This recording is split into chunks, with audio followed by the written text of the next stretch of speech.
जिंदगी में हम किसी भी काम को शुरू करने से पहले कई बार सोचते हैं। और क्या सोचते हैं? सोचते हैं कि हार गया तो क्या होगा।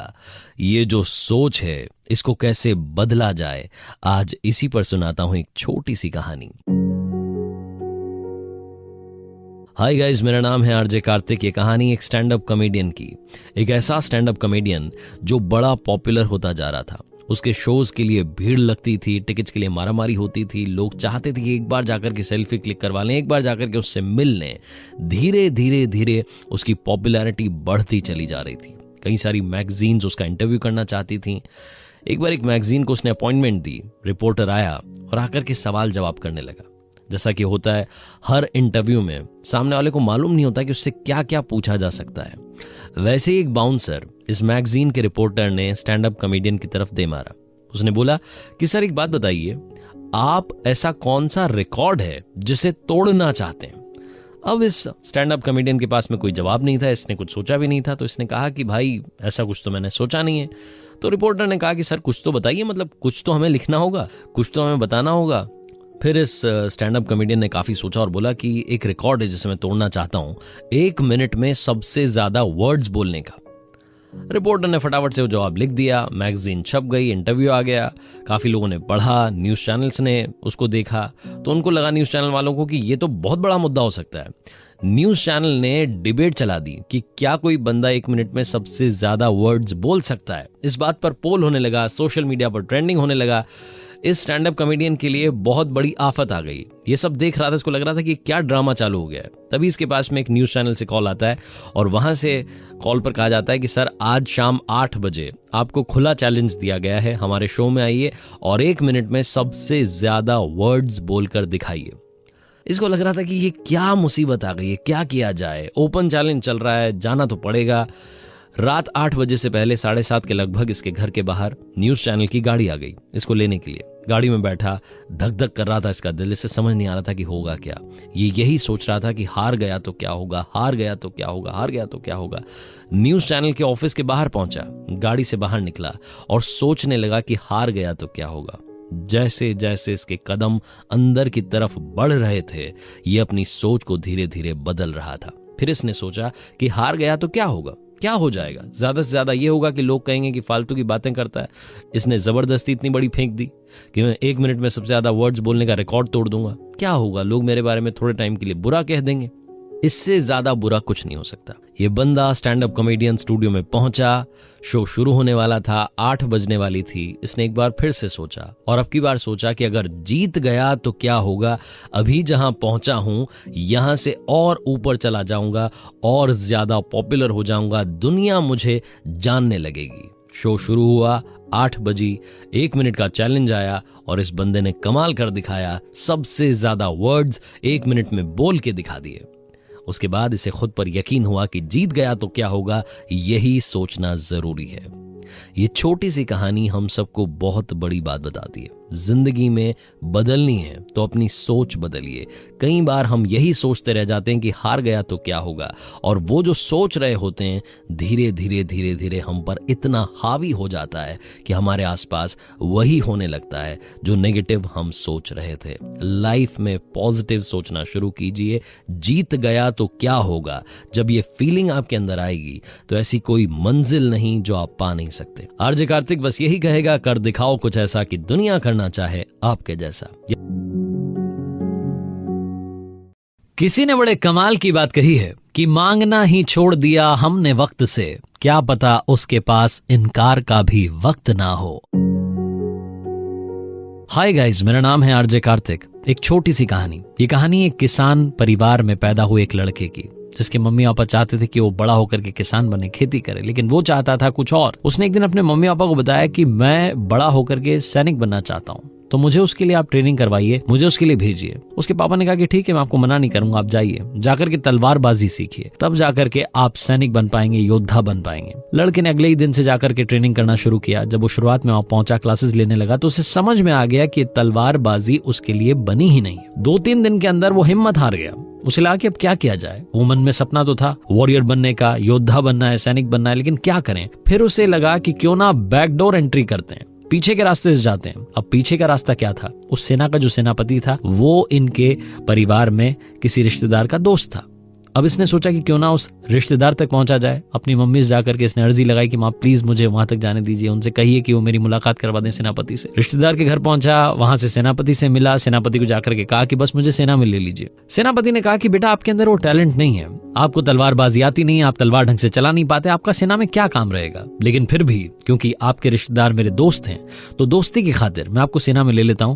आप रिजर्व्ड फोर्स में रहेंगे, आपका काम नहीं होगा, आप बस आराम कीजिएगा, बहुत कम आप लोगों की जरूरत पड़ेगी, मुश्किल है कि आपकी कभी जरूरत भी पड़े। लड़का खुश हो गया कि चलो भाई सैनिक की वर्दी मिल जाएगी, काम भी नहीं करना है, युद्ध में भी नहीं जाना है, आराम करेंगे, आराम से रहेंगे, रिजर्व फोर्स के साथ रहेंगे, बहुत मुश्किल से कभी मौका मिलेगा युद्ध में जाने का, वो तब की तब देखेंगे। रिजर्व फोर्स में शामिल हो गया। साल पर साल बीतते गए। एक बार उस राज्य पर बहुत बड़ा हमला हुआ। अब सारी फोर्सेस, जितनी सेनाएं थी, सबको युद्ध के मैदान में उतरना था। ये लड़का भी मैदान में उतरा, तलवार चलानी आ नहीं रही थी, इसके चक्कर में बहुत बड़ी मुश्किल हो गई और शाम में इसे सेनापति के सामने पेश किया गया। सारे सैनिक इसको बुरी बुरी सुनाने लगे। सेनापति ने कहा कि ये तो बड़ा ही एम्बैरेसिंग मोमेंट है, क्या किया जाए, मैंने तो खुद इसे भर्ती किया। तो उसने उस लड़के को डांटते हुए कहा कि अब तुम सेना में नहीं रहोगे, अब तुम जाकर के महल की पहरेदारी करोगे, तुम आज से पहरेदार हो। लड़के को फिर से एक नया काम मिल गया।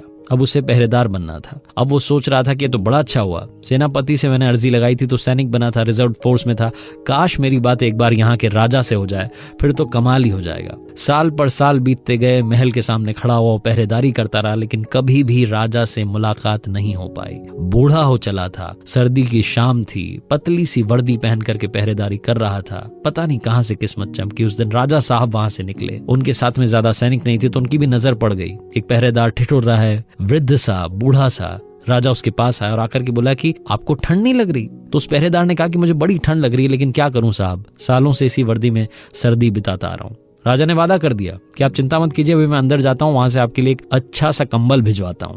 राजा साहब अंदर गए, व्यस्त हो गए, इस बात को भूल गए। सुबह सुबह सैनिकों ने जाकर के बताया कि राजा साहब, आपने जिस पहरेदार को वादा किया था कंबल पहुंचाने का, उसकी रात में ठिठुरने की वजह से, सर्दी में ठिठुरने की वजह से मौत हो गई है। राजा दौड़ा चला आया, आकर के देखता है पहरेदार की लाश पड़ी हुई थी और लाश के पास में मिट्टी पर उंगली से कुछ लिखा हुआ था। वहां लिखा हुआ था कि राजा साहब, मैं सालों से सर्दी में रात बिताते चला आ रहा था, लेकिन कल रात में आपने कंबल का वादा किया और उस वादे के चक्कर में मुझे ज्यादा ठंड लगने लगी। मुझे लगा कि कंबल आएगा और उसी वादे के चक्कर में, उसी वादे के सहारे में रात बिताता रहा। मैं कमजोर पड़ता गया और अब मेरी जान जा रही है। छोटी सी कहानी बहुत बड़ी बात सिखाती है। सहारे इंसान को खोखला कर देते हैं। सहारे लेना बंद कीजिए, खुद की ताकत को आजमाना शुरू कीजिए, तभी आप कमाल कर पाएंगे। आरजे कार्तिक बार बार कहता है, फिर से कहूंगा, कर दिखाओ कुछ ऐसा कि दुनिया करना चाहे आपके जैसा।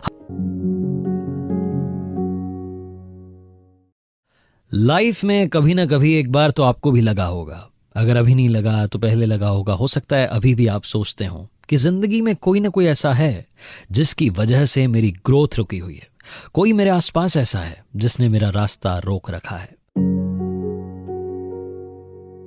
हाय गाइस, मेरा नाम है आरजे कार्तिक। अगर आपको लगता है कि आपका रास्ता किसी ने रोक रखा है तो ये कहानी सिर्फ और सिर्फ आपके लिए है। एक बार एक प्राइवेट कंपनी के दरवाजे के बाहर नोटिस बोर्ड पर एक लेटर चिपका।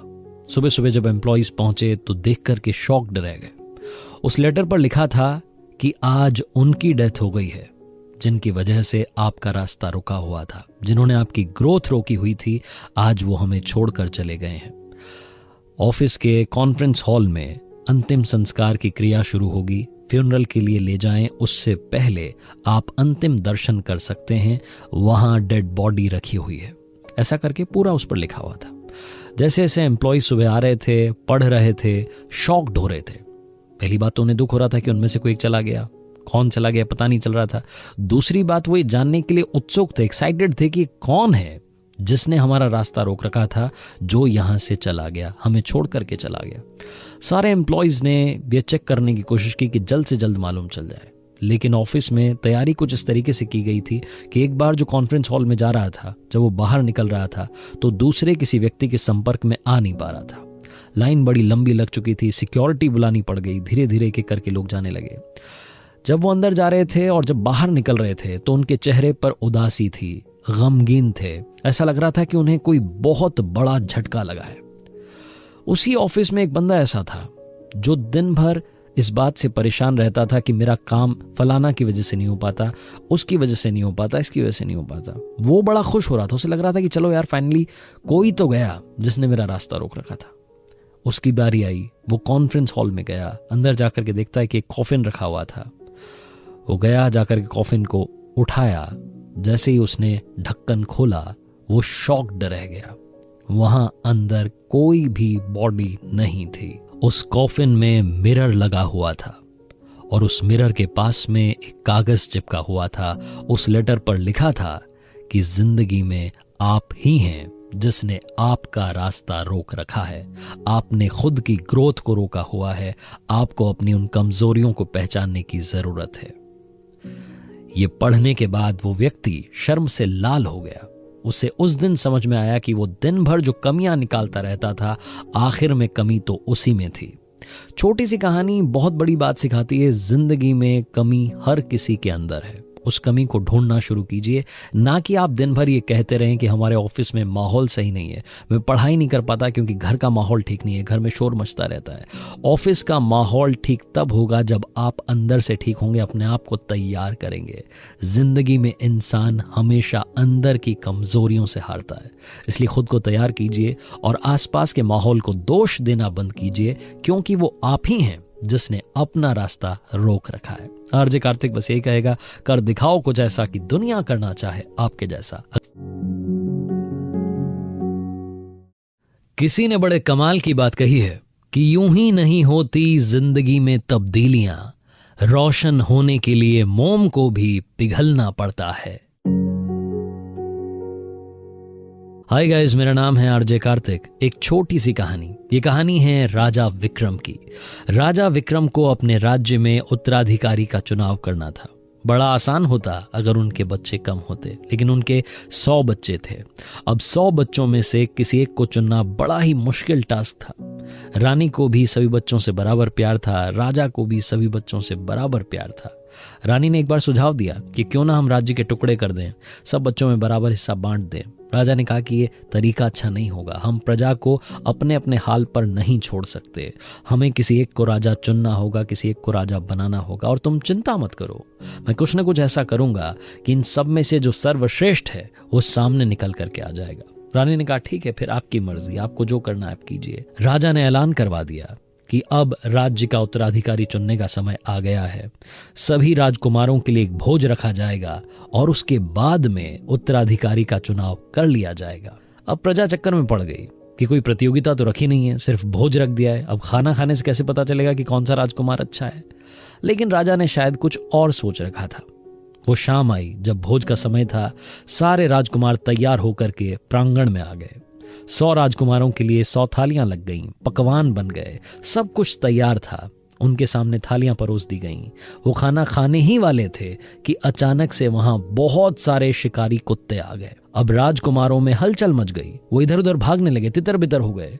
कुछ डर करके भाग गए, कुछ शिकारी कुत्तों का शिकार करने के लिए निकल पड़े। कुल मिलाकर के युद्ध सा माहौल बन गया। वो शाम जैसे तैसे बीत गई। जब प्रजा को मालूम चला कि वहां पर तो शिकारी कुत्ते आ गए थे, तो प्रजा सोच में पड़ गई। जनता सोचने लगी कि अब तो कैसे राजा मिलेगा।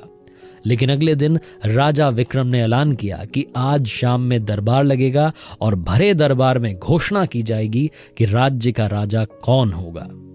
जनता को समझ नहीं आ रहा था कि राजा साहब ने उत्तराधिकारी चुन कैसे लिया है, कहां से इन्होंने चुनाव कर लिया है, क्योंकि खाना तो हुआ नहीं, भोजन हुआ नहीं, चुनाव हुआ नहीं। कौन सी प्रतियोगिता थी जिससे परिणाम निकल आया है? खैर, शाम का वक्त आया, दरबार सज चुका था, मंत्री बैठे हुए थे, जनता आकर के दरबार में बैठ गई थी।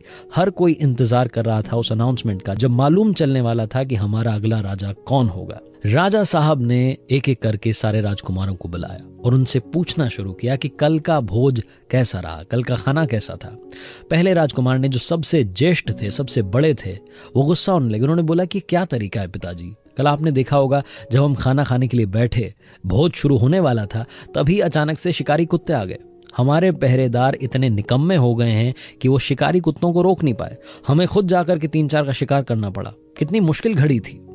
दूसरे वाले से पूछा तो उसने कहा कि पिताजी मुझे नहीं मालूम, मैं तो वहां से डर करके भाग गया था, मुझे बड़ा डर लगता है। एक एक करके राजकुमार अपना बहाना गिनाते रहे। आखिरी राजकुमार जिन्होंने कहा कि हाँ पिताजी, मैंने कल भोजन खाया, बहुत ही कमाल का भोजन था, बहुत ही स्वादिष्ट भोजन था, बहुत अच्छे पकवान बने थे, खाना खाने में आनंद आ गया, मजा आ गया, इससे बढ़िया भोजन नहीं हो सकता था। हर कोई वहां पर अचंभे में पड़ गया, शॉक्ड था, समझ नहीं पाया कि इन भाई साहब ने कैसे खाना खा लिया। राजा ने भी पूछा कि जरा बताइए दरबार को कि आपने कल भोजन कैसे किया। तो वो जो राजकुमार थे जिनका नाम शांतनु था, उन्होंने कहा कि कल महाराज वहां 100 थालियां लगी थीं। मैं खाना खाने के लिए बैठा, अचानक से शिकारी कुत्ते आ गए, सारे राजकुमार भाग गए, मैं वहीं बैठा रहा, मैं अपना खाना खाता रहा। जैसे ही कोई शिकारी कुत्ता मेरी तरफ आता, मैं एक थाली उठाता और उसके सामने खाली कर देता। 99 थालियां रखी हुई थी, मैंने सारे कुत्तों को भोजन भी करा दिया और साथ में अपना भोजन भी शांति से पा लिया, अपना भोज भी पूर्ण कर लिया। इस तरीके से महाराज कल मेरा भोजन बड़ा शानदार रहा। जैसे ही शांतनु का जवाब सुना तो दरबार में तालियां बजने लगीं और राजा ने अनाउंसमेंट की कि अब यही आपके अगले राजा होंगे। छोटी सी कहानी बहुत बड़ी बात सिखाती है। लाइफ में प्रॉब्लम्स हर किसी के हैं, बहुत सारी समस्याओं का पहाड़ हम सब के सामने खड़ा है। हम जिंदा हैं तब तक समस्याएं रहेंगी, जिस दिन समस्याएं खत्म हो जाएंगी शायद हम भी खत्म हो जाएंगे। इसलिए जिंदगी में समस्याओं से घबराना, उनके बारे में बात करना बंद कीजिए। बात करनी है तो प्रॉब्लम्स की नहीं, सॉल्यूशंस की कीजिए, आपको सॉल्यूशन जरूर मिलेगा।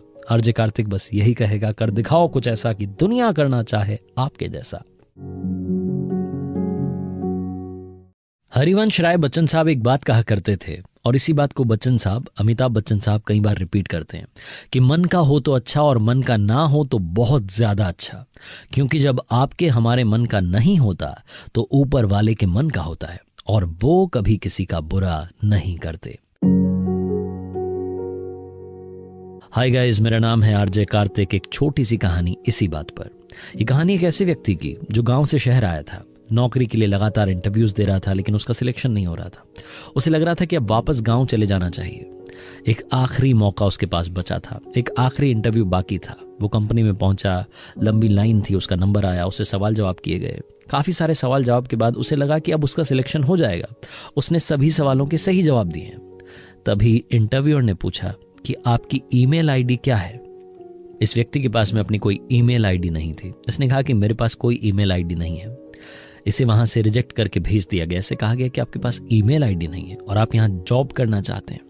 उस कंपनी से बाहर निकला तो दरवाजे पर खड़ा होकर के सोचने लगा कि क्या किया जाए। लगातार मुझे फेलियर मिल रहा है, लगातार मुझे निराशा हाथ लग रही है।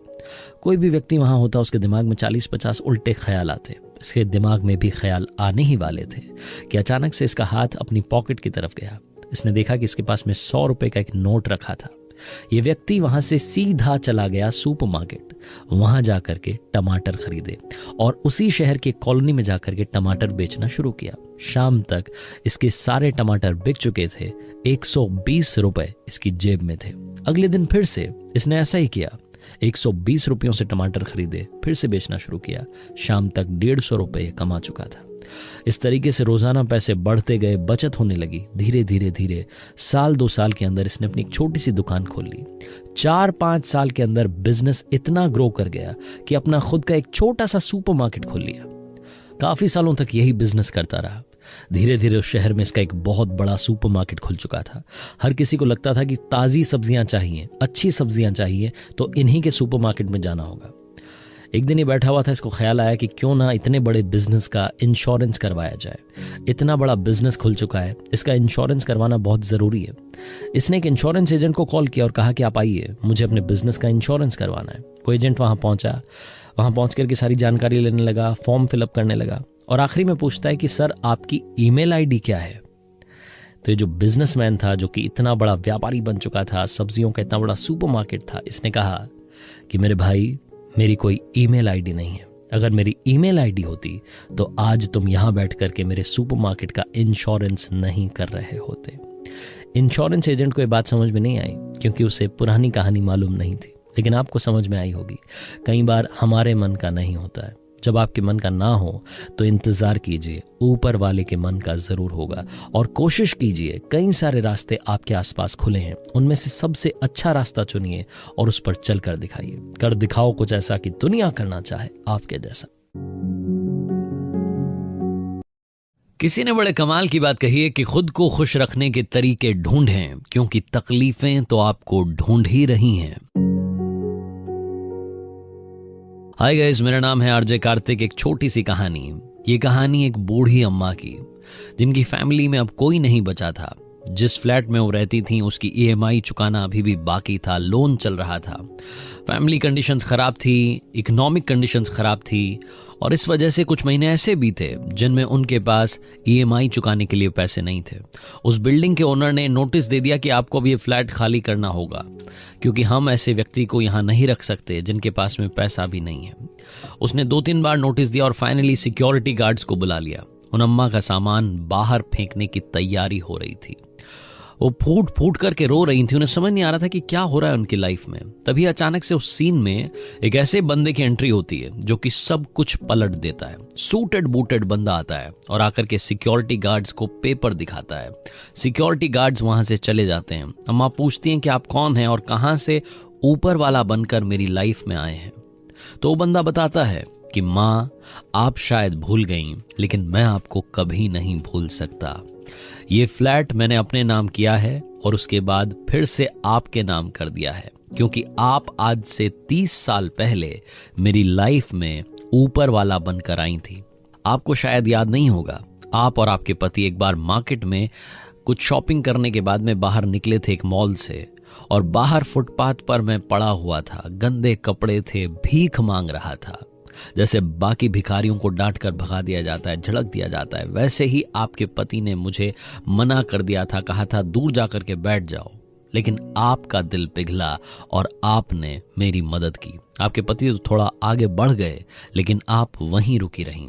आपने अपने पर्स में से जितना कैश था निकाल करके मुझे दे दिया, और साथ में एक लॉकेट दिया और कहा कि इसे हमेशा पहनना, ये तुम्हारा लकी चार्म रहेगा।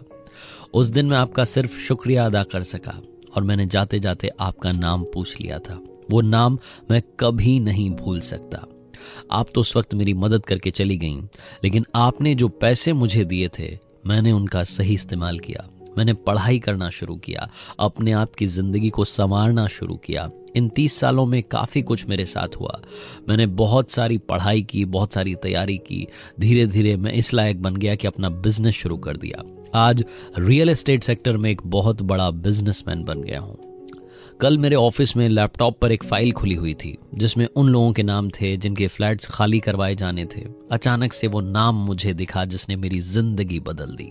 आपके बारे में सारी डिटेल्स निकलवाई और यहाँ पहुँच गया। फटाफट से फ्लैट खरीदा और ये फ्लैट फिर से आपके नाम कर दिया। आपने मेरी जिंदगी संवारी थी। मैं नहीं चाहता कि अब इस उम्र में आपकी कोई जिंदगी बर्बाद करे। ये लॉकेट जो कि आपने मुझे उस वक्त दिया था, ये लकी चार्म वाला लॉकेट अब मैं आपको दे रहा हूं। आप हमेशा मुस्कुराएं मां, मेरी बस यही आपके लिए कामना है। छोटी सी कहानी बहुत बड़ी बात सिखाती है। जिंदगी में दुआएं कमाइए, क्योंकि पैसा तो हर कोई कमाता है। जब आप दुआएं कमाएंगे तो पैसा अपने आप बढ़ता चला जाएगा। आप खुद समझ नहीं पाएंगे, इतनी कृपा आपकी लाइफ में अचानक आने लगेगी। लाइफ में गुड विशेस का होना बहुत ज्यादा जरूरी है। और याद रखना, ज्ञान सबके पास है, बांटनी हो तो मुस्कान बांटिएगा। कर दिखाओ कुछ ऐसा कि दुनिया करना चाहे आपके जैसा। किसी ने बड़े कमाल की बात कही है कि काश जिंदगी में समस्याएं भी व्हाट्सएप स्टेटस की तरह होती, जो 24 घंटे में खुद ब खुद डिलीट हो जाती। हाय गाइस, मेरा नाम है आरजे कार्तिक। एक छोटी सी कहानी। ये कहानी गरीब परिवार में रह रहे बच्चे की, जिसकी फैमिली में खाने पीने के लाले थे, जिसके परिवार में बहुत कम पैसा था। एक दिन पिताजी ने इस बच्चे को बुलाया और कहा कि बेटा एक काम करना, ये पुरानी सी टी शर्ट है, इसको आज मार्केट में जाकर के बेच करके आना। क्या लगता है आपको कितने की होगी? उस बच्चे ने टी शर्ट को देखा और बोला कि $1 की होगी। तो पापा ने कहा बेटा आपको आज इसे $2 में बेच करके आना है। लड़के को समझ नहीं आया कि पापा ने कौन सा टास्क दिया। फिर उसे याद आया कि उसकी फैमिली कंडीशंस बहुत खराब थी। तो उसने सोचा कि फैमिली की मदद करने का इससे बढ़िया मौका नहीं मिलेगा। वो लड़का बाहर जा चुका था, आसपास ढूंढने लगा किसको बेचूं किसको बेचूं। फिर उसे लगा कि टी शर्ट तो वाकई में बहुत गंदी है, इसको $2 में तो कोई नहीं खरीदेगा। वो लड़का वापस घर में आया। घर में जो पुराने कपड़े रखे थे उसके नीचे उस टी शर्ट को रख दिया। उनके घर में आयरन तो थी नहीं, प्रेस करने का इससे बढ़िया तरीका नहीं था। वो टी शर्ट थोड़ी सी ठीक हो गई, उसकी सलवटें मिट गई। अब वो टी शर्ट को लेकर के स्टेशन पहुंच गया, वहां जाकर के बेचने की कोशिश करने लगा। शाम तक फाइनली वो टी शर्ट बिक गई, $2 में बेच दी। घर आया, पापा को आकर के $2 दिए। लड़के को लगा कि पापा खुश होंगे, लेकिन पापा ने कोई रिएक्शन नहीं दिया, पापा चुप रहे। अगले दिन पापा ने फिर से एक पुरानी टी शर्ट निकाली और इस लड़के से कहा कि बेटा आज आपको फिर से ये टी शर्ट बेचने के लिए जाना है, और आज $2 में नहीं बल्कि $20 में ये $1 वाली टी शर्ट बेच करके आनी है। आप ही ने बताया था कि $1 की है, अभी $1 वाली टी शर्ट आप $20 में बेच करके आएंगे। लड़के को अब की बार तो कुछ समझ में नहीं आ रहा था, पूरा ब्लैंक था, उसे समझ नहीं आ रहा था क्या करना है। फाइनली उसने फिर से अपना दिमाग लगाया, तो उसको लगा कि काम करता हूँ। उसके घर में एक पुराना मिकी माउस का स्टिकर रखा था, उसने उस टी शर्ट पर उस मिकी माउस के स्टिकर को चिपका दिया। वो टी शर्ट अब मिकी माउस वाली बन गई थी। वो लड़का उस टी शर्ट को लेकर के गया और एक बड़े से स्कूल के सामने खड़ा हो गया, जहां पर अमीरों के बच्चे पढ़ा करते थे। स्कूल की छुट्टी हुई, सारे बच्चे बाहर निकले, उनके मम्मी पापा उन्हें लेने के लिए आए हुए थे। उनमें से एक बच्चे की नजर पड़ी इस टी शर्ट पर जिस पर मिकी माउस बना था। उस बच्चे ने अपने पापा से जिद की कि पापा मुझे वो टी शर्ट चाहिए। पापा ने देखा कि एक छोटा सा बच्चा टी शर्ट बेचने के लिए खड़ा हुआ है। वो आए, उन्होंने देखा कि टी शर्ट बड़ी अच्छी थी, मिकी माउस का स्टिकर था, बड़ी क्रिएटिविटी दिखाई गई थी, तो बड़े खुश हुए। उन्होंने $20 भी दिए और साथ में $5 की टिप दी कि बेटा ये आपके लिए। अब वो $1 की टी शर्ट ये लड़का $25 में बेच चुका था। इसे लग रहा था कि आज तो पापा बहुत ज्यादा खुश होंगे। ये पहुंचा घर पर, जाकर के पापा को बताया कि पापा $1 वाली टी शर्ट आज $25 में बेच दी है। पापा ने कोई रिएक्शन नहीं दिया, ना खुश हुए ना दुखी हुए, चुप रहे। अगले दिन फिर से उन्होंने एक पुरानी टी शर्ट निकाली, वही $1 वाली टी शर्ट, और बच्चे से कहा कि बेटा आज आपको इस टी शर्ट को $200 में बेच करके आना है, और मुझे पूरी उम्मीद है कि आप ये करके दिखाओगे। लड़के के पसीने छूट गए, उसे समझ नहीं आ रहा था कि पापा कौन सा टास्क दे रहे हैं। रोजाना मुझसे कह रहे हैं कि जाओ इतने में बेच करके आओ, इतने में बेच करके आओ। फिर उसे अपनी फैमिली कंडीशन से याद आई। उसे लगा कि हमारे परिवार में वाकई पैसे की जरूरत है, मुझे फैमिली की मदद करनी होगी। जब मैं $1 की टी शर्ट को 25 में बेच सकता हूं तो 200 में भी बेच सकता हूं। लड़का बाहर बाजार में निकला और आसपास देखने लगा। उसकी नजर पड़ी, उनके शहर में एक बड़ी एक्ट्रेस आने वाली थी एक स्टोर के इनॉग्रेशन के लिए। लड़का वहीं पहुंच गया। वहां पहुंचा तो देखता है कि लंबी भीड़ लगी हुई थी। उस लंबी सी भीड़ में से छोटा बच्चा था, इधर से उधर से घुसता हुआ आगे निकल गया। वहां एक्ट्रेस आई हुई थी, वो इनॉग्रेशन करने वाली थी। तभी ये लड़का चिल्लाने लगा, मैम मैं आपका बहुत बड़ा फैन हूँ। तो एक्ट्रेस ने देखा कि एक छोटा सा बच्चा आवाज लगा रहा है, उनके बारे में अच्छी अच्छी बातें कर रहा है, कॉम्प्लीमेंट दे रहा है, तो उन्होंने उस बच्चे को आगे बुला लिया। उस बच्चे के पास में एक टी शर्ट थी। उसने कहा कि मैम क्या आपका ऑटोग्राफ इस पर मिलेगा। उस एक्ट्रेस ने उस पर अपने साइन कर दिए। उसके बाद वो लड़का वहां पर खड़ा होकर के टी शर्ट बेचने लगा कि बताइए आप में से किसको चाहिए। वो $200 का टारगेट लेकर के गया था, वो टी शर्ट उसने $250 में बेच दी। उस टी शर्ट के मुंह मांगे दाम उसे उस दिन मिल गए। वापस घर गया, पापा को कहा कि पापा आपने तो $200 की बात की थी, $250 में टी शर्ट बेच करके आ गया। ये लड़का और कोई नहीं बल्कि अमेरिका का मशहूर बास्केटबॉल प्लेयर माइकल जॉर्डन था। छोटी सी कहानी बहुत बड़ी बात सिखाती है। जिंदगी में समस्याएं चाहे कितनी भी बड़ी आ जाएं, आप हर समस्या का पार पा सकते हैं, आप हर समस्या से जीत सकते हैं। इसीलिए आपसे कहता हूं, कर दिखाओ कुछ ऐसा कि दुनिया करना चाहे आपके जैसा। किसी ने बड़े कमाल की बात कही है कि जिस दिन आपने अपनी सोच बड़ी कर ली, उस दिन बड़े बड़े लोगों के दिमाग में आप आना शुरू हो जाएंगे। आप खुद ब खुद एक बहुत बड़े आदमी बन जाएंगे। हाय गाइस, मेरा नाम है आरजे कार्तिक। एक छोटी सी कहानी। ये कहानी एक भिखारी की जो रेलवे स्टेशन के बाहर रहा करता था। स्टेशन से ट्रेन में बैठता, दूसरे स्टेशन उतरता, वहां से दूसरी ट्रेन में बैठता, फिर अपने स्टेशन उतरता, ट्रेन में भीख मांगने का काम करता था। एक दिन रोजाना की तरह भीख मांग रहा था, लोगों के सामने जाकर के गिड़गिड़ा रहा था, पैसे मांग रहा था। तभी इसने देखा कि उस कोच में एक सूटेड बूटेड बंदा बैठा हुआ था। इसे लगा कि ये अमीर आदमी है, इससे अगर भीख मिल गई तो कम नहीं मिलेगी, अच्छी खासी मिलेगी, फिर मुझे दूसरे कोच में जाकर के भीख मांगने की जरूरत नहीं पड़ेगी। उसके पास गया और जाकर के एक्टिंग करने लगा, भीख मांगने लगा, अपनी आवाज को बदल बदल करके अपना सारा दर्द निकालने लगा। लेकिन वो जो बंदा बैठा हुआ था, सूटेड बूटेड आदमी, उसने डांट दिया। उसने बोला कि आप ये मेरे सामने नाटक मत कीजिए, मैं आपको देख रहा था, आप चुपचाप वहां से चले आ रहे थे, यहाँ आकर के आप उदास हो गए, गिड़गिड़ाने लगे, ये हरकत मत कीजिए। आज मैं आपसे एक बात पूछना चाहता हूं, मैं आपको चलिए भीख दे भी दूंगा, आपके पास मुझे देने के लिए क्या है? भिखारी ने कहा कि ये क्या सवाल कर रहे हैं आप, मैं तो भिखारी हूं, मेरे पास आपको देने के लिए क्या हो सकता है, मेरी औकात क्या है कि मैं आपको बदले में कुछ दे दूं। तो जो सूटेड बूटेड बंदा था उसने कहा कि जब आप मुझे कुछ नहीं दे सकते तो मुझसे कुछ लेने की उम्मीद भी मत रखिए, आप चले जाइए, आपको मेरे पास से 1 रुपया नहीं मिलने वाला। ये व्यक्ति वहां से चला गया भिखारी, और सोचता रहा कि यार ये क्या बात बोल दी, ये क्या बात बोल दी कि तुम्हें भी मुझे कुछ देना होगा। भिखारी को समझ नहीं आया।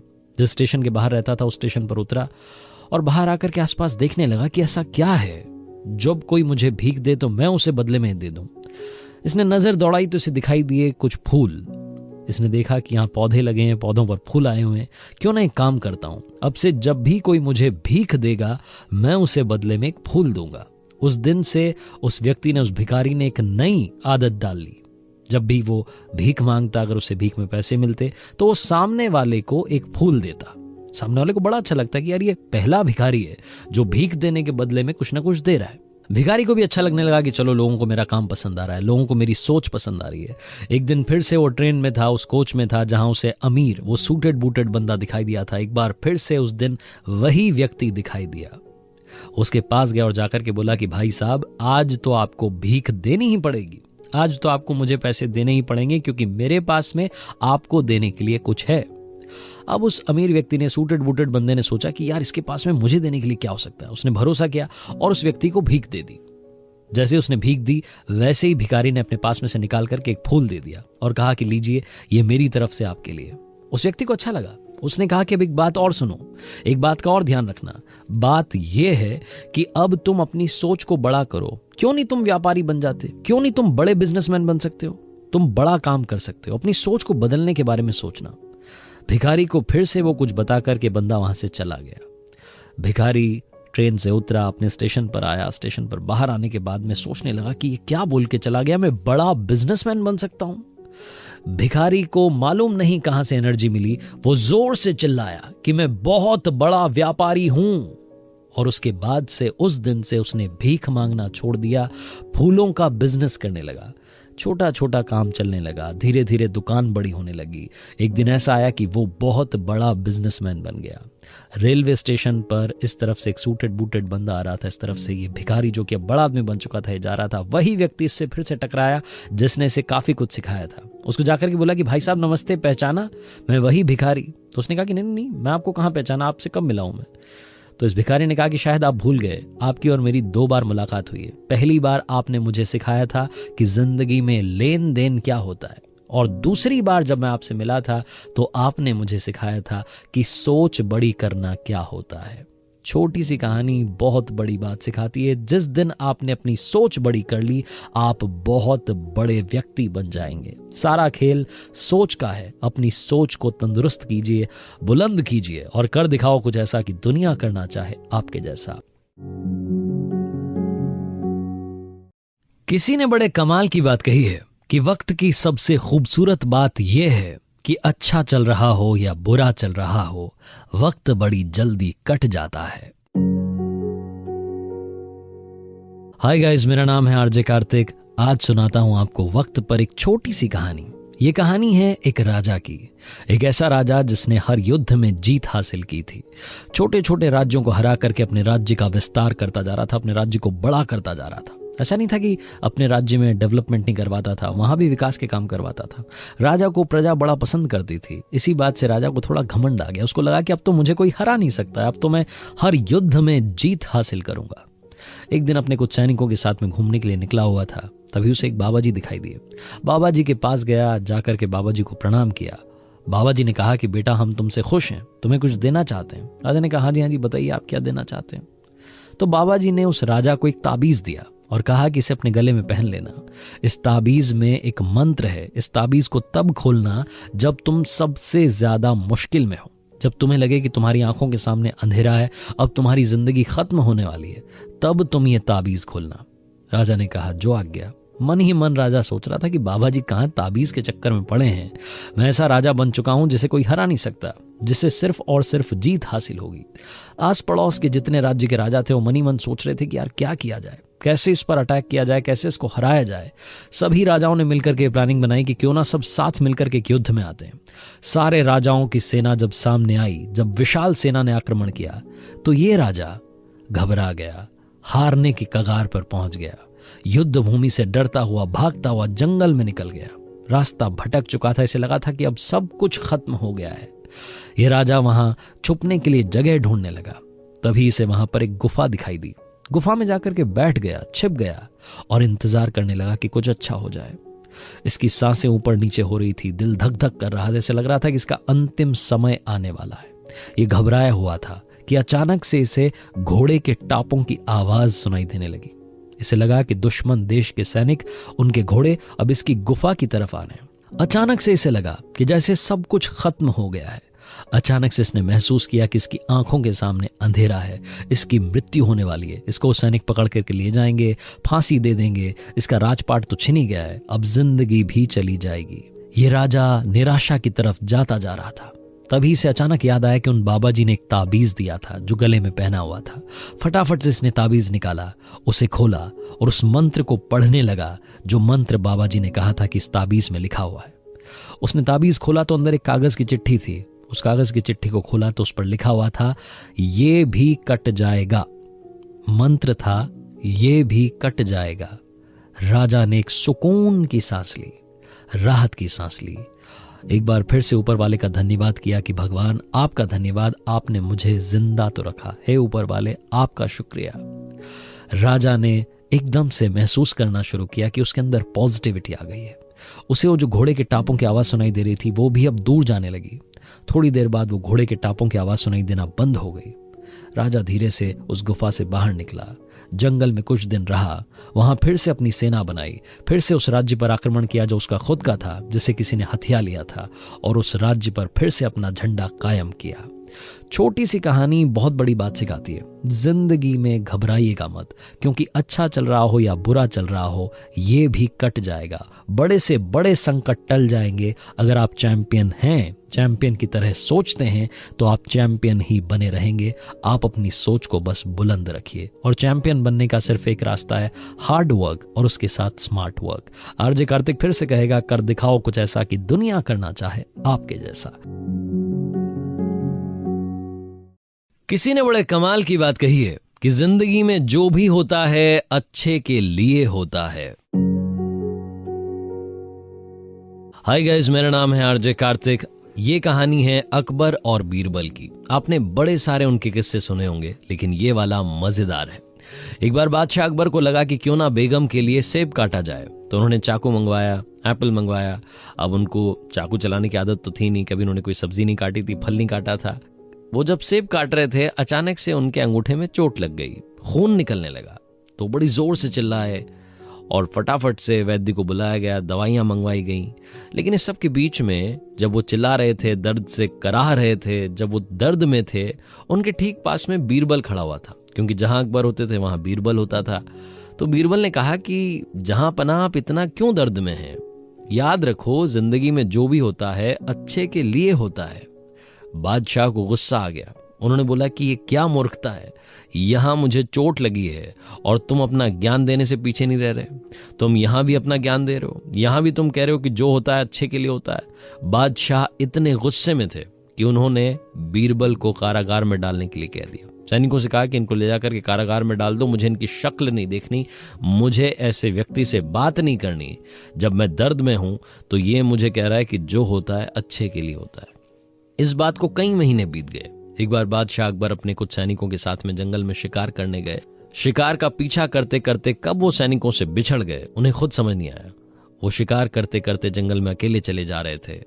तभी उन्हें वहां कबीले वालों ने पकड़ लिया, और जब कबीले वालों ने पकड़ लिया तो उन्होंने बताया कि मैं बादशाह हूं, जहां पनाह हूं। तो उन्होंने कहा कि होंगे अपने घर के, यहां पर आपको जहां पनाह नहीं है, यहां हमारा हुक्म चलता है, आपको हमारे साथ चलना होगा। जब ये वहां पहुंचे तो जाकर के देखते हैं कि कबीले वालों ने बलि चढ़ाने की तैयारी कर रखी थी। इन्हें समझ नहीं आ रहा था कि ये क्या होने वाला है, जहां पनाह की बलि दी जाएगी। ये बोलते रहे लेकिन इनकी किसी ने नहीं सुनी। जब बलि चढ़ाने की तैयारी होने लगी तब कबीले वालों में से एक ने देखा कि इनके अंगूठे में चोट लगी हुई थी। तो उसने अपने बाकी साथियों से कहा कि ये तो खंडित है, इसकी तो बलि नहीं चढ़ाई जा सकती, इसको तो पहले से चोट लगी हुई है। कबीले वालों ने बादशाह अकबर को वहां से रवाना कर दिया, वहां से छोड़ दिया। जब ये वापस अपने राजमहल की तरफ आ रहे थे तो सोच रहे थे कि बीरबल ने जो कहा था वो बिल्कुल ठीक कहा था, जिंदगी में जो होता है वो अच्छे के लिए होता है। ये अगर चोट नहीं लगी होती तो मेरी यहां पर बलि चढ़ जाती।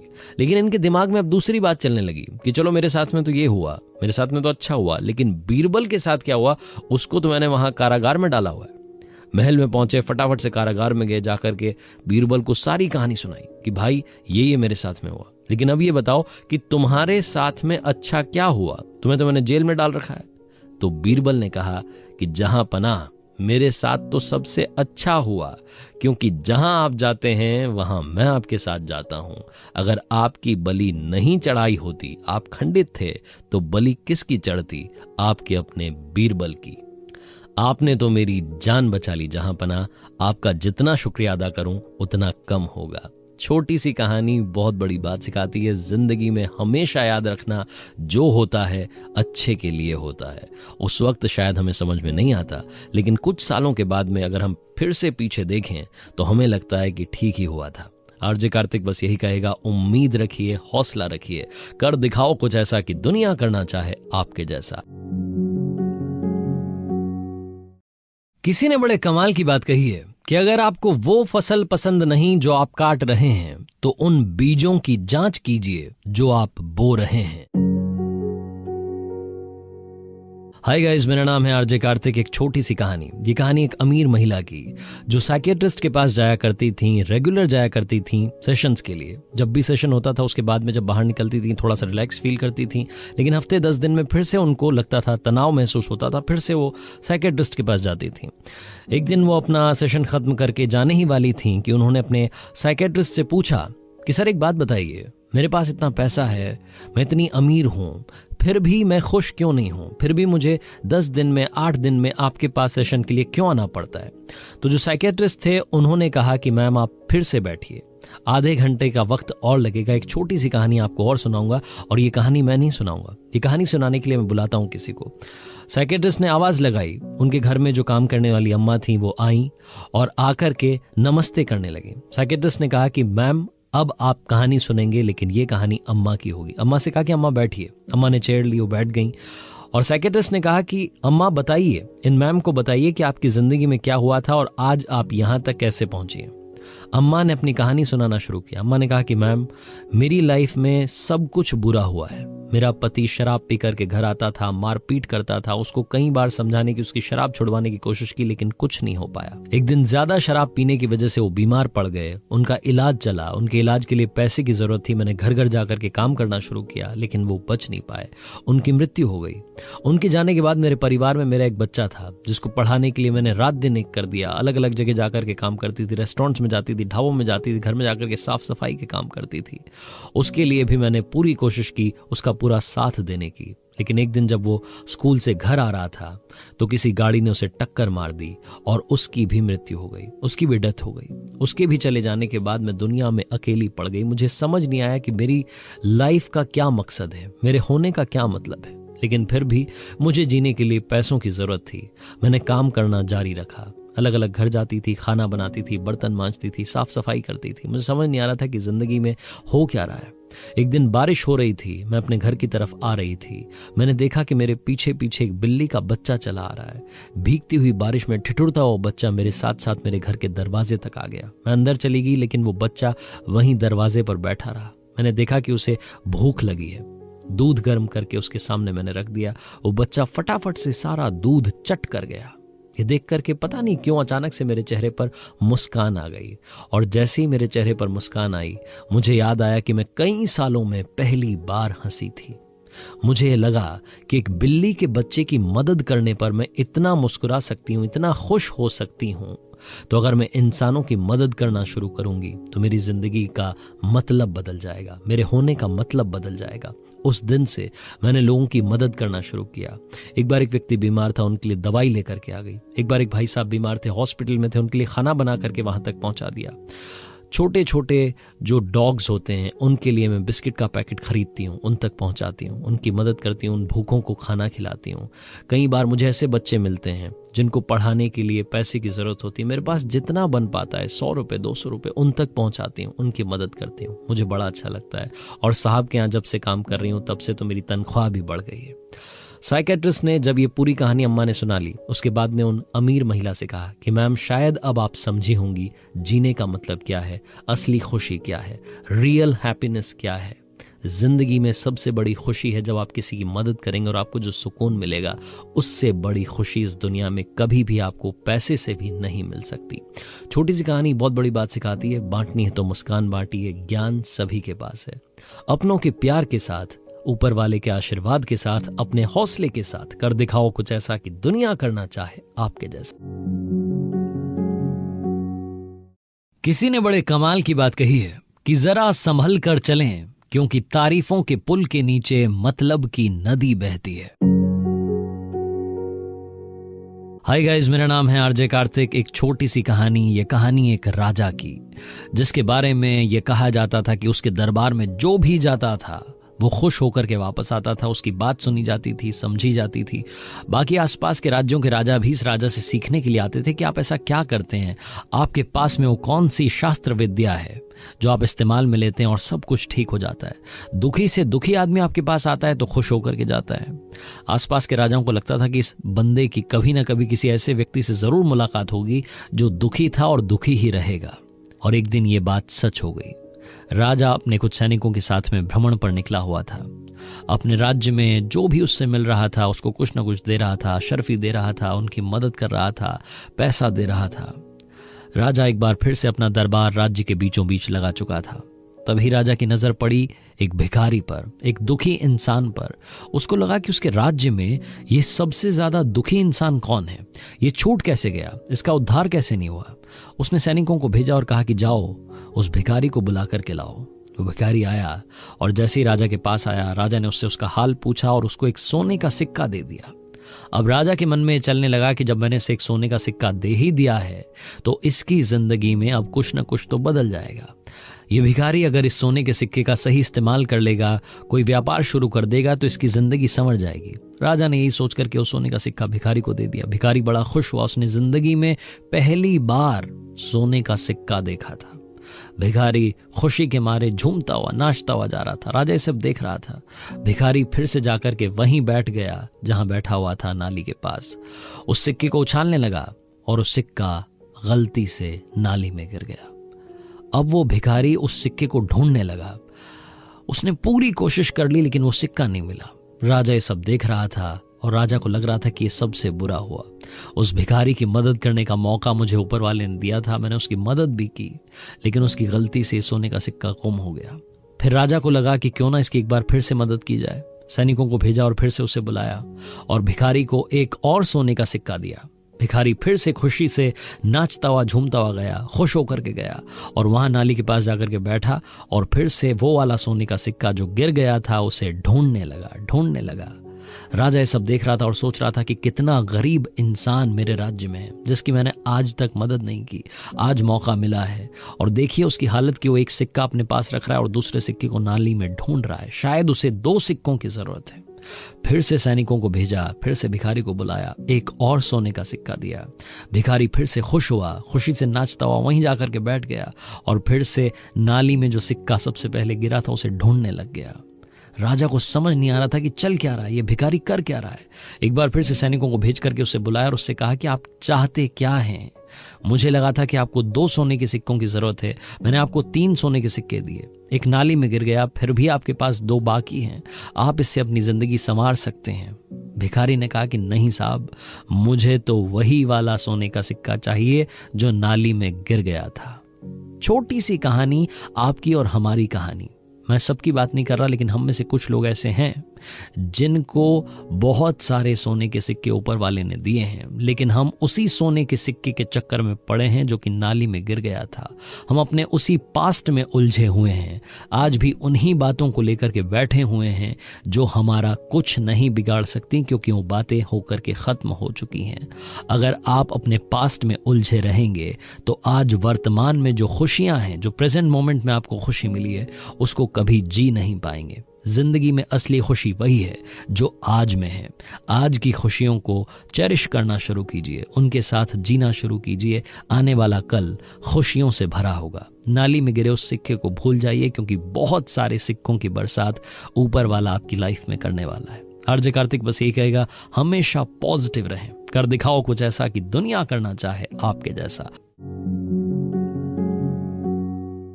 किसी ने बड़े कमाल की बात कही है कि किसको क्या मिला उसका कोई हिसाब नहीं, तेरे पास रूह नहीं, मेरे पास लिबास नहीं।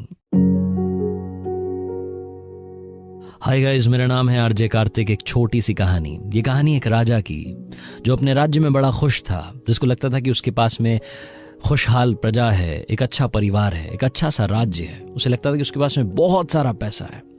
एक दिन अपने महल का दौरा कर रहा था, उसने देखा कि एक नौकर जो कि दीवार की साफ सफाई कर रहा था, वो उससे ज्यादा खुश था। वो गाना गुनगुना रहा था, मजे में अपना काम कर रहा था। राजा को यही बात बुरी लग गई। वो अपने महल में वापस गया, अपने कक्ष में गया, जाकर के उदास होकर के बैठ गया। रानी ने पूछा कि क्या बात हो गई, आप उदास क्यों हैं? तो राजा ने बताया कि एक नौकर जो कि छोटा सा काम कर रहा है, उसे क्या पैसे मिलते होंगे, इतनी कम तनख्वाह में खुश है। मैं राजा होकर के कई बार चिंताएं ले लेता हूँ। कई बार मुझे चिंता होती है कि राज्य में कहीं कुछ गलत तो नहीं हो गया। आस पड़ोस के राजाओं की चिंता ले लेता हूँ। मुझे समझ में नहीं आ रहा है कि वो इतना खुश कैसे हो सकता है। तो रानी ने कहा कि आप परेशान मत होइए, उसे बस 99 के फेर में पढ़ने दीजिए, सब कुछ ठीक हो जाएगा, आपकी चिंता दूर हो जाएगी। राजा ने कहा कि 99 का फेर क्या है? तो रानी ने कहा कि एक काम करते हैं, आज रात में आप किसी को उस नौकर के घर के बाहर भेजिएगा और उसके दरवाजे के बाहर एक पोटली रखवा दीजिएगा। उस पोटली में 99 सोने के सिक्के रखवा दीजिएगा। राजा ने कहा कि ठीक है, तुम जो कह रही हो ये करके देख लेते हैं। राजा ने वही किया। उस नौकर के घर के बाहर दरवाजे पर एक पोटली रखी गई जिसमें 99 सोने के सिक्के थे। नौकर जब अगली सुबह जगा, उसकी वाइफ जब घर की साफ सफाई कर रही थी, उसने दरवाजा खोला तो उसने देखा कि एक पोटली घर के बाहर रखी है। वो पोटली अंदर लेकर के आई, नौकर को जगाया कि हमारे घर के बाहर कोई पोटली रख करके गया है। नौकर ने वो पोटली खोली तो हैरान हो गया, उसमें सोने के सिक्के थे। वो गिनने लगाए, 1 2 3 95 96 97 98 99, एक सिक्का कम था। नौकर अंदर तक हिल गया, उसे समझ नहीं आया कि क्या हुआ। उसने अपनी पत्नी से कहा कि रखने वाला 100 सोने के सिक्कों की पोटली रख के गया होगा, 99 का कौन सा हिसाब है? तो वो फटाफट से घर से भागा और अपने घर के आसपास जितने रास्ते थे सारे छान मारे। वो रास्ते ढूंढता चला गया कि कहीं कोई सिक्का दिख जाए, कहीं कोई सिक्का दिख जाए, लेकिन कोई भी सोने का सिक्का नहीं दिखा। उस पूरे दिन उसने अपने शहर के सारे रास्ते छान लिए, लेकिन वो सोने का सिक्का नहीं मिला। अगले दिन नौकरी पर वापस गया तो वहां उसको डांट पड़ी कि बिना बताए आपने छुट्टी कर ली। पूरे दिन उदास रहा। अगले 5-7 दिन तक उदासी से काम करता रहता था। राजा एक दिन फिर से घूमने के लिए निकले, अपने महल का दौरा कर रहे थे तो देखा कि वो नौकर बड़ी उदासी के साथ काम कर रहा है। अपनी वाइफ के पास गए और जाकर के बोलते हैं रानी को कि देखो, मैंने आज फिर से उस नौकर को देखा, आज वाकई में वो उदास था, ये हुआ क्या? तो रानी ने कहा कि अब वो उदास ही रहा करेगा, आप उसको एक और सोने का सिक्का पहुंचा देना ताकि उसकी वो जो लालसा है, वो जो चाहत है, वो मिट जाए। वो नहीं तो 99 के फेर में पड़ा पड़ा बर्बाद हो जाएगा। छोटी सी कहानी बहुत बड़ी बात सिखाती है। हम सब भी 99 के फेर में हैं। हमारे पास में काफी कुछ है जिसे हम इंजॉय नहीं करते, जिसके बारे में हम खुश नहीं होते। हम सब उस एक सोने के सिक्के के पीछे पड़े होते हैं और भूल जाते हैं कि हमारी लाइफ में बहुत सारी खुशियां पहले से हैं। जो मिला है उसमें संतुष्ट होइए और आने वाले कल के लिए तैयारी कीजिए। सपने देखना बुरी बात नहीं है, सपने देखिए और उनके लिए मेहनत कीजिए, लेकिन जो आज में है, जो आज की खुशियां हैं, उन्हें भी जीना शुरू कीजिए। इसीलिए आरजे कार्तिक कहता है, आज में खुश रहें, कल की तैयारी करें और कर दिखाओ कुछ ऐसा कि दुनिया करना चाहे आपके जैसा।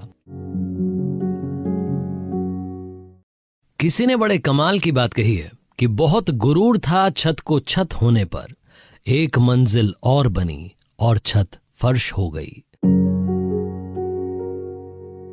हाय गाइस, मेरा नाम है आरजे कार्तिक। ये कहानी है एक गरीब परिवार की जो गांव में रहा करता था, जिनके बच्चे के बड़े बड़े सपने थे। इस परिवार में जो बच्चा था वो बड़ा होकर के इंजीनियर बनना चाहता था। वो इंजीनियरिंग की पढ़ाई करना चाहता था, कोचिंग करना चाहता था, IIT में जाकर के पढ़ना चाहता था। इस परिवार के पास में इतना पैसा नहीं था। उस बच्चे ने जिद की, मम्मी पापा से कहा कि पापा एक बार मौका दीजिए, मुझे शहर जाने दीजिए, वहां पर कोई भी पार्ट टाइम जॉब करूंगा, पैसे कमाऊंगा, उसी पैसे से अपनी फीस भर दूंगा, आप पर कोई लोड नहीं आएगा, बस मुझे मौका दीजिए।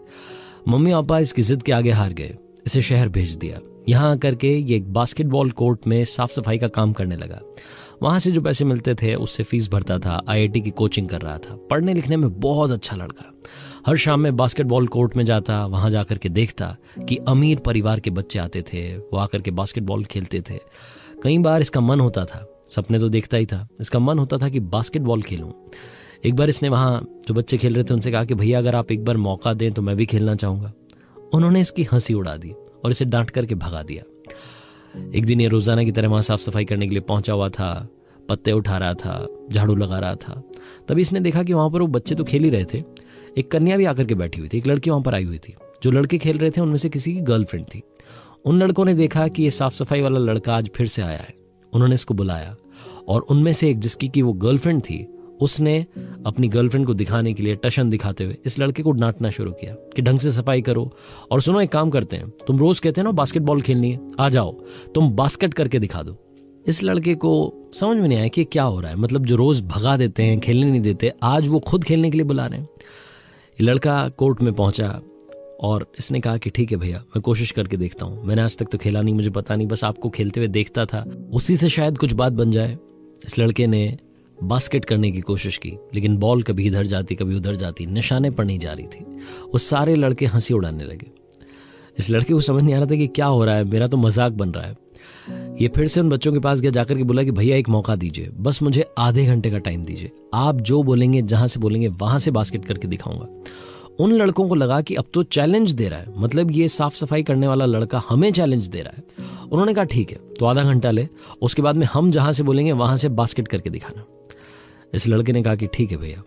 ये आधे घंटे के टाइम में फटाफट से उस बास्केटबॉल कोर्ट का जो ऑफिस था वहां पहुंचा, इंच टेप लेकर के आया।